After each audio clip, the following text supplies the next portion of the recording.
স্বস্তির সিরিজ জয়, বছরের শেষ ওয়ানডেটা জিতে বাংলাদেশ দল বছর শেষ করলো। নতুন বছরের অপেক্ষা, নতুন বছরে বাংলাদেশের জন্য অনেকগুলো ওয়ানডে অপেক্ষা করছে। বাংলাদেশের 2027-এর যে ওয়ানডে বিশ্বকাপ, সেই বিশ্বকাপে বাংলাদেশের গতিপথটা কী হবে সেটা আগামী বছরই ঠিক হবে। এই দলটা উইন্ডিজকে যারা সিরিজ হারিয়েছে তাদের উপর কি আমরা ভরসা রাখতে পারি?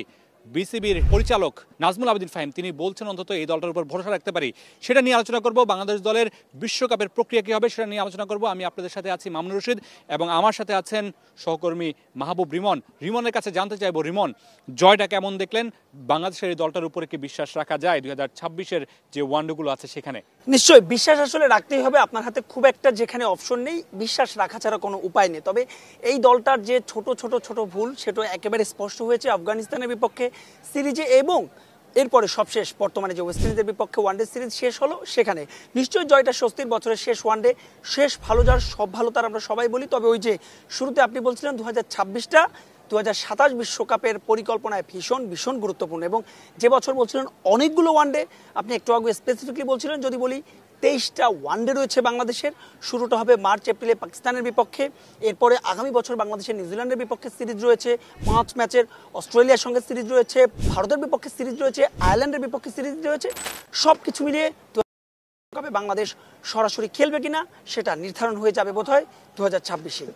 অনেকগুলো বড় বড় নাম বাংলাদেশের, ভারতের বিপক্ষে রয়েছে, পাকিস্তানের বিপক্ষে সিরিজ রয়েছে, অস্ট্রেলিয়ার বিপক্ষে রয়েছে, নিউজিল্যান্ডের বিপক্ষে রয়েছে। তার মধ্যে অনেকগুলো বড় নাম বাংলাদেশে আসবে। বাংলাদেশের এই কালো মাটির উইকেটে খেলতে আসবে। অস্ট্রেলিয়া আসবে, পাকিস্তান আসবে, ভারত আসবে। তাদের বিপক্ষেও কি আমরা এরকম কালো উইকেটে খেলবো নাকি আরেকটু সাহসী হব সেটা জানতে চাইবো মাহবুব রিমনের কাছে। কালো যদি মন্দ হবে তবে কেশ পাকিলে কান্দ কেন, কালোতেই যদি ভালো হয় তবে কালোই ভালো। অর্থাৎ একটা শ্লোক রয়েছে যে দাগ থেকে যদি দারুণ কিছু হয় তবে দাগই ভালো। তবে বাংলাদেশ যে ধরনের নেতিবাচক অ্যাপ্রোচ নিয়ে ওয়েস্ট ইন্ডিজের বিপক্ষে খেলেছে, নিশ্চয়ই ভারতের বিপক্ষে কিংবা পাকিস্তানের বিপক্ষে, যেহেতু উপমহাদেশের দল, তাদের বিপক্ষে এ ধরনের নেতিবাচক অ্যাপ্রোচ নিয়ে খেলা যাবে না। তবে অস্ট্রেলিয়া যেহেতু বাংলাদেশে আসছে, এর আগে আমরা দেখেছি 2021 টি-20 বিশ্বকাপের আগে অস্ট্রেলিয়াকে টি-20তে সিরিজ হারিয়েছিল বাংলাদেশ, যদিও সেটা পরবর্তীতে ব্যাকফায়ার করেছিল। অর্থাৎ সেই বিশ্বকাপে বাংলাদেশটা একদমই ভালো যায়নি। তবে সেগুলো যেহেতু অনেক দূরের বাতিঘর, অর্থাৎ আগামী বছর বলছিলাম যে মার্চে পাকিস্তানের বিপক্ষে সিরিজ দিয়ে বাংলাদেশের 2027 বিশ্বকাপের যে মিশন, সেই মিশনটা শুরু হবে। আপাতত অন্তত বোধহয় স্বস্তির এই ওয়েস্ট ইন্ডিজের বিপক্ষে সিরিজ জয়, যেখানে আলাদাভাবে নজর বোধহয় কেড়েছে রিশাদের পারফরমেন্স। নিশ্চয়ই, এবং শেষ ওয়ানডেতে সৌম্য সাইফ দেখিয়েছেন বাংলাদেশের ব্যাটিং পাওয়ারটা। সেই ব্যাটিং পাওয়ারটা ধরে রাখতে হবে। লাস্ট 6টা ম্যাচে বাংলাদেশের বা 6টা সিরিজে বাংলাদেশের ওপেনিং পেয়ার নিয়ে যতটা না জলঘোলা হয়েছে, মনে হয় না অন্য কোথাও এরকম পরিবর্তন আমরা দেখতে পেয়েছি। একটু মনে হয় থিতু হওয়ার সুযোগ পাচ্ছে বাংলাদেশ।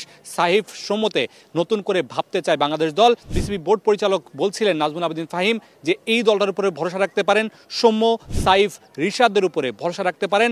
আগামীতে ভালো কিছু আসছে, সেই ভালো কিছুটা কতদূর যাবে, বড় মঞ্চে বাংলাদেশ কেমন করবে সেটা নিশ্চয়ই আমরা সামনে ম্যাচগুলো যত গড়াবে, সিরিজগুলো যত গড়াবে তখন দেখতে পাবো। তবে এই সিরিজটা নিয়ে একটু কথা বলতে চাই। এই সিরিজে বাংলাদেশ দল কি পেয়েছে? কালো মাটির উইকেট নিয়ে অনেক সমালোচনা ছিল, মেহেদী মিরাজের অধিনায়কত্ব নিয়ে অনেক সমালোচনা ছিল, বাংলাদেশের ব্যাটিং নিয়েও অনেক সমালোচনা ছিল। দিন শেষে বড় একটা জয়, বাংলাদেশ ইতিহাস গড়ে জয়ের রেকর্ডটা করতে কাছাকাছি চলে গিয়েছিল। বাংলাদেশ দ্বিতীয় সর্বোচ্চ রানের জয়টা পেয়েছে।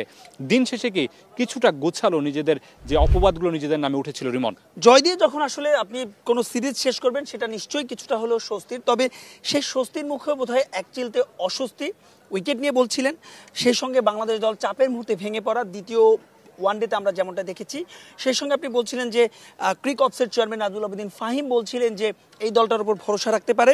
ভরসা রাখার কথা আরও একজন বলেছেন, বিসিবি সভাপতি আমিনুল ইসলাম বুলবুল, এবং সেটা মেহেদী হাসান মিরাজকে নিয়ে। মিরাজের অধিনায়কত্ব নানা আলোচনা সমালোচনা, তবে তিনি অন্তত বলেছেন মিরাজকে আরেকটু সময় দিতে চায় বোর্ড, যেহেতু বাংলাদেশের পরবর্তী ওয়ানডে আমরা যদি এখান থেকে হিসেব করি, অর্থাৎ প্রায় 5 থেকে 6 বাকি রয়েছে।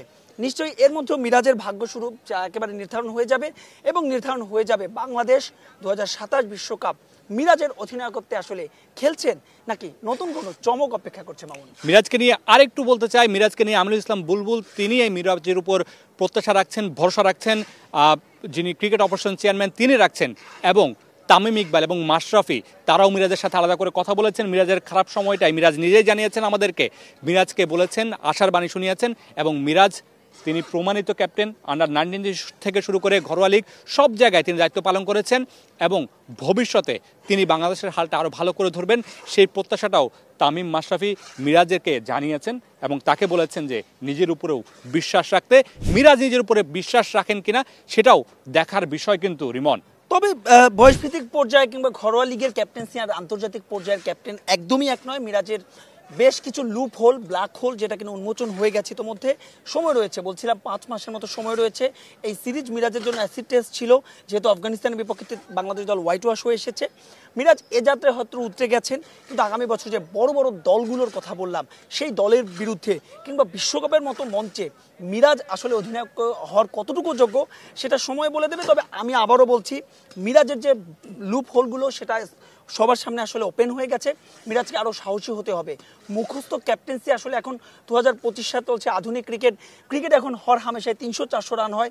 টি-20-র যুগে, টি-10-এর যুগে, 6 সাইডের যুগে ক্রিকেটের সংজ্ঞাই বদলে গেছে। সেই আগের যুগের মুখস্থ ক্যাপ্টেন্সি দিয়ে হবে না, নিশ্চয়ই সেটা মিরাজ বুঝবেন। আর যদি মিরাজ না বোঝেন, অনেকগুলো অপশন বাংলাদেশ ক্রিকেট বোর্ডের হাতে আছে। নাজমুল হোসেন শান্ত, টাইগারদের সাবেক অধিনায়ক লিটন কুমার দাস রয়েছেন, কিংবা অনেকগুলো নাম।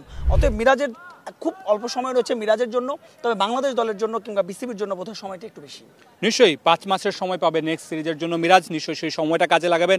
নিজের এই সিরিজগুলোর ভুলগুলো নিয়ে নিজে আলাদা করে ভাববেন, কাজ করবেন। আর যেটি মাহবুব রিমন বলছিলেন, মিরাজকে সাহসী হতে হবে, অনেক বেশি স্যাক্রিফাইস মাইন্ডেরও হতে হবে। অধিনায়ককে স্যাক্রিফাইস করতে জানতে হয়, অধিনায়ককে সাহসী হতে হয়। মিরাজ সেটাই হবেন, তাহলেই বাংলাদেশের ক্রিকেট আরও বেশি দূরে এগিয়ে যাবে, বাংলাদেশের ক্রিকেট আরও বেশি গোছালো হবে। বাংলাদেশের যে ক্রিকেটাররা মাঠে খেলেন তারা বাংলাদেশের পাশাপাশি অধিনায়ক মিরাজের জন্যও খেলবেন। ভাগ্য সবসময় নাকি সাহসীদের পক্ষেই থাকে। সাহসের কথা যেহেতু বললেন, নিশ্চয়ই মিরাজ সেটা শুনবেন। সেই সঙ্গে দর্শকরা, এই ফুটবলের উন্মাদনায় দর্শকরা যে ক্রিকেট থেকে কিছুটা হলেও মুখ ফিরে নিয়েছেন, টাইগারদেরই আসলে সেই দর্শকদের মাঠে ফিরিয়ে আনতে হবে। তবেই তো আবারও প্রাণ ফিরে পাবে, যৌবন ফিরে পাবে বাংলাদেশের ক্রিকেট।